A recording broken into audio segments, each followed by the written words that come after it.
4 anni, 6 mesi e 1 giorno. E questo è il tempo minimo per un deputato o senatore per acquisire il diritto alla pensione.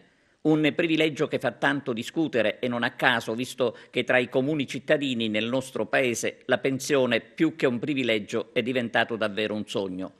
Ma torniamo alla curiosità del giorno che interessa in provincia di Agrigento 4 deputati, i quali rischiano di perdere il privilegio che invece hanno messo in cassaforte i loro colleghi anziani che occupano una poltrona di onorevole. Ebbene, potrebbe non essere così per Maria Iacono, Tonino Moscat, Riccardo Gallo e Nino Bosco, i quali ovviamente sperano che i venti di crisi si allontanino, lasciando terminare la legislatura.